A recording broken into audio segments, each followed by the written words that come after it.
ہر انسان کے ساتھ ایک محافظ فرشتہ پیدا کیا ہے، اور اگر وہ محافظ فرشتہ انسان کے ساتھ نہ ہو، شیاطین انسان کو ویسے مار ڈالیں، انسان کو قتل کر ڈالیں اگر اللہ نے حفاظت کے لیے فرشتہ معمور نہ کیا ہو۔ یہ انسان کے دشمن ہیں،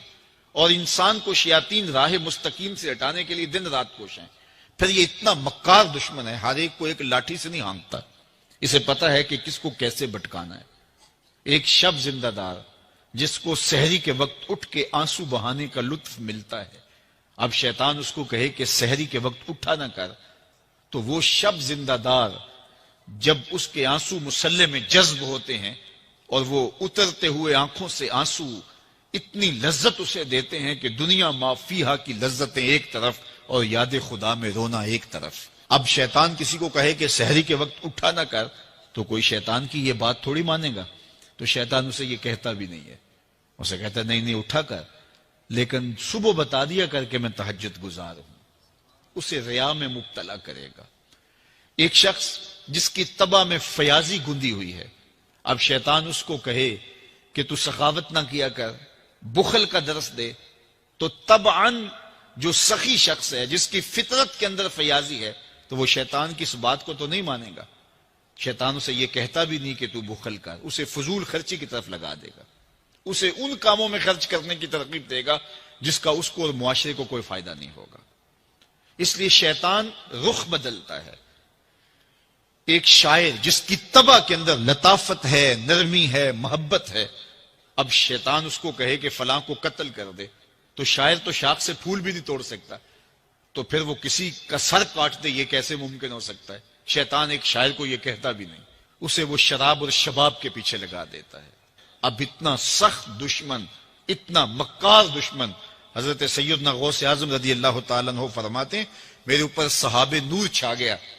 اور آواز آئی، عبد القادر تو نے اللہ کی اتنی عبادت کی ہے، اتنی ریاضت کی ہے کہ شریعت کا ہم تمہیں اب مکلف نہیں رہنے دیتے، اور اب تو نماز نہ پڑھے اور دیگر اعمال نہ کرے تو تجھے کوئی پکڑ نہیں، میں تیرے اوپر ایسے راضی ہو گیا ہوں۔ تو ایسے بادل سے آواز آئی، کہتے مان میرے دل میں خیال آیا کہ اگر عبادت کا مکلف نہ ہونا ہوتا تو امام الانبیاء صلی اللہ علیہ وسلم سے بڑھ کر کون اللہ کا مقرب تھا۔ حتی تتورم قدماہ، حضور جب نماز پڑھتے اور اس قدر لمبا قیام کرتے حضور کے مبارک پاؤں سوج جاتے، لیکن ان کو تو کہا گیا وَعْبُدْ رَبَّكَ حَتَّى يَأْتِيَكَ الْيَقِينُ،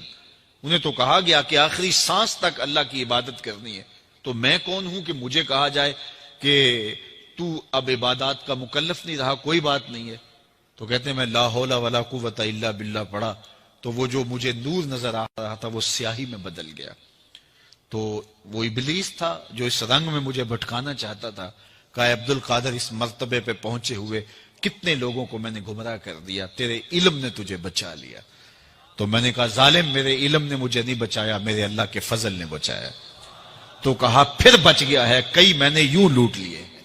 تو اتنا مکار دشمن ہو جو ہمارے اوپر مسلط ہے اور دن رات کوشاں ہے ہماری متاع عمل لوٹنے کے لیے، متاع ایمان لوٹنے کے لیے،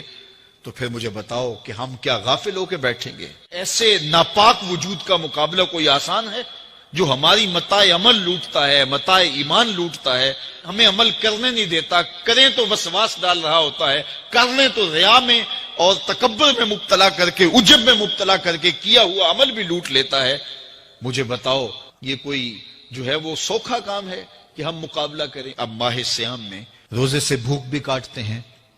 اور قرآن مجید کی تلاوت اور دیگر معمولات کے لیے ہمیں تنہائی بھی میسر آتی ہے، اور اسی طرح ہمیں روزے سے جو ہے وہ اپنی زبان کو کنٹرول کرنے کا درس بھی ملتا ہے۔ تو روزہ تمہاری زبان کا محافظ بن جاتا ہے، پھر روزہ تمہاری شہوات کے کنٹرول کا ذریعہ بن جاتا ہے، اور روزہ تنہائی کی وجہ سے اختلاط سے جو خرابیاں پیدا ہوتی ہیں ان سے تمہیں بچا لیتا ہے۔ تو گویا ماہ صیام اللہ تعالیٰ کی رحمتوں کا ایک روپ ہے، اور یہ ایک مہینے کا تربیتی کورس ہے جس کے ذریعے سے ہم اپنے باطن کی صفائی کر سکتے ہیں اور اندر کی غلاستیں، اندر کے میل کچیل مٹا سکتے ہیں۔ ارشاد فرمایا جو اللہ سے ڈرے اللہ اس کے لیے راستے کھول دیتا ہے، اور اللہ اس کو وہاں سے دیتا ہے جہاں سے اسے گمان بھی نہیں ہوتا۔ وَمَن يَتَوَكَّلْ عَلَى اللَّهِ فَهُوَ حَسْبُهُ، اور جو اللہ پر بھروسہ کرے اللہ اس کے لیے کافی ہو جاتا ہے،